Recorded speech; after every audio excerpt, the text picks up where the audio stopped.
Folks, this is X320 time.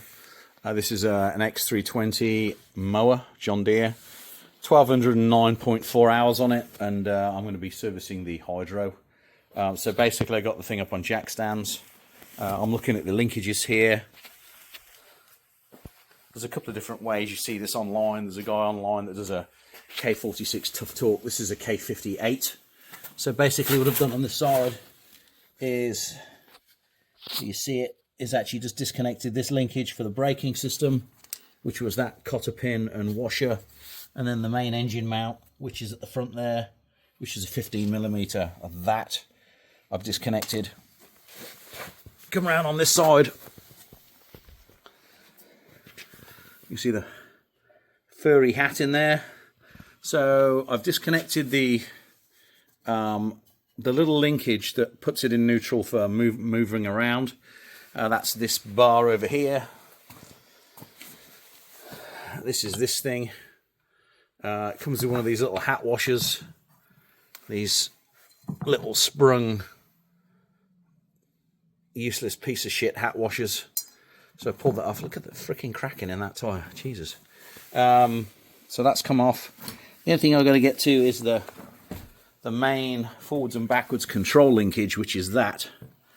There's a video online where the guy drops the transmission and accesses it that way to get to the belt. Well, that ain't going to work on this because I've got a cross member that's welded into place, which is not going to allow me to drop that down per se. I don't think anyway, unless it's bolted into place. But anyway, I'm going to move that thing over so I can get the pin out of the way, and then I can drop the transmission down and we can look at it. See you for part 2, folks. Folks, there appears to be another linkage I missed, which is that linkage right there. Oh, you can't see because of my hand. There's a linkage right there. That one. So I don't know how that comes off, but it is connected to this bolt down on the chassis here, and I think by a, there it is, by like a, looks like a 12mm nut on this back end. So I'm just going to undo it from the outside here. This is a 15mm. So I didn't even notice this little linkage. It's like a little piston of some sort. So we'll take that off and we'll drop that down. Over and out for now, folks. Folks, I got her out. This linkage caught me by surprise. I didn't even notice it in there. I don't know what it does. I guess it's some sort of little piston, I guess, to stop the transmission rocking. But as you can see, I don't think it does anything. I think there's a need for a new one of those. It doesn't really do much. There's no real resistance in there anymore. But the unit's out. I almost thought there was already a threaded and tapped oil drain port in the bottom of this. Because if I turn it over, just watch these keyways on these axles because they're sharp. Right there, I thought for a second in all the crap that was actually threaded and tapped for an oil change access port, but on closer inspection, nah. So what I'm going to do now is just give this a blast over with the pressure washer just to get some real shit off this, and then I'll drain the oil out, see what that looks like, and then I'm going to crack this case. Over and out for now, folks. Okay, folks, this is as clean as she's getting with the pressure washer. So I've got most of the crap off. So what I'm going to do now is take the pulley off and the cooling fan, prise out the cap here, take this one off, the vent cap there, and then see what kind of oil we'll get out of this thing. So this is as clean as this is getting with that pressure washer. That pressure washer is 4,600 psi, I think, with that cat pump on the back, and that's as good as that thing is getting clean. So these other YouTubers, especially that guy with the K46 Tuff Torque, you know he's lying through his fucking teeth. Because that mower has got no hours on it at all. It's a brand new unit. So that guy is a liar. Hate to say it, I'm calling you out, mate. So this is the reality of it. Not some fucking shiny Tuff Torque freaking thing that had already been pre-loosened and cleaned and polished and then got a little bit of dirt on to clean off. No, this is what a 2007 Tuff Torque looks like after it's just come off a mower. So that's as clean as that thing's getting. Do you like my pressure washing jig, by the way? Pretty cool, isn't it, eh? So yeah, works great for cleaning hydrostatic transmissions with the pressure washer.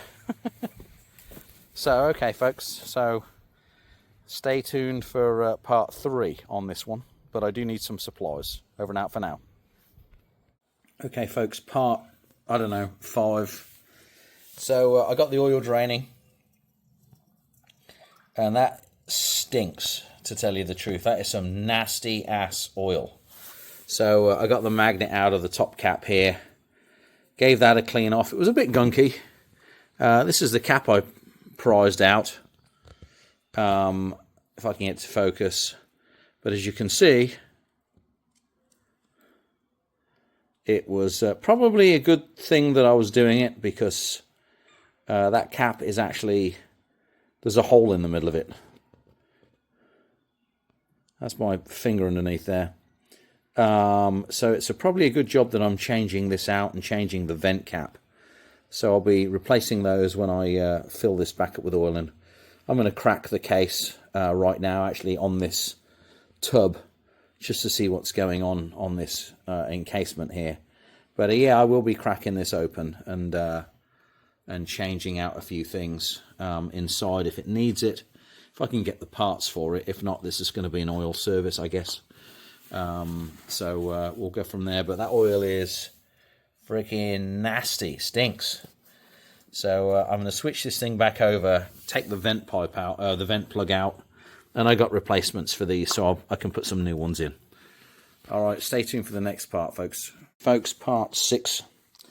I think somebody's actually already been in here and done some work, because I found RTV in the filter, and there's some like loose bits in the pan floating around. So what I did do is I cleaned off the magnet over there, loosened up this magnet keeper. This is a long bolt that goes through into the hydro pump gallery here. So when you unloosen this, this is going to want to spin, okay?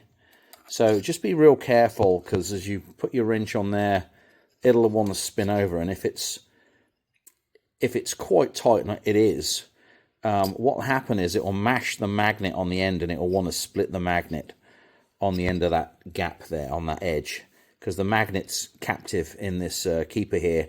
And as you spin it around, if you don't hold it, it's going to go over the edge there, and it's going to splinter the magnet a little bit. Mine actually had a lot of black from the magnet on it, so you can kind of see where they were sitting. So I'm going to be looking at down inside there a bit more, maybe give this a flush out. But this is the filter. There's chunks of RV in there, RTV in there, and some other bits of shit. So I'm going to give this a good clean. I don't have a replacement filter, unfortunately, but what I will do is give this a damn good clean out and then reassemble it. But just be very careful with this thing, this oil gallery around here. There's like RTV in all these places that it shouldn't actually have RTV. It's quite weird. So just be real careful when you clean this edge off. It's all through around in here and around that way. So there's like a bit too much excess RTV, if you ask me. I did check the brake packs, and they were good. One of those actually came out with the top part there. So just bear that in mind if you do disassemble one of these. It could come out with the cap. So I put that back in, so she's in there now. There's a little bit of wiggle room in there. Otherwise, that is looking actually all right in here. This is an incredibly well-built unit, to tell you the truth. So I'm quite impressed. So we'll get this thing cleaned out, clean the filter off, Put some new oil in there, give this pan a clean out, clean off the RTV, and then put some new on there. I mean, look how much was on that. Jesus. Holy shit. I mean, kind of well over town there. So, yeah, it's going to need a bit of a good cleanup, unfortunately. So, other than that, though, the magnets were a little gunky. And that was the black shit that came off the magnets. So, there was definitely some goop in there. I think this is 44 pounds-foot. So, when I put that back in and the magnets into place, that's what I'll do with that one. And then, like I said, I'm not replacing the filter. I'm just going to clean it off, and it should be good. Everything else is cleaned out there, and I've kind of looked down in there. I don't see any big chunks of any shit, so I think we're golden. All right, folks, over and out for now for part 5, whatever it is.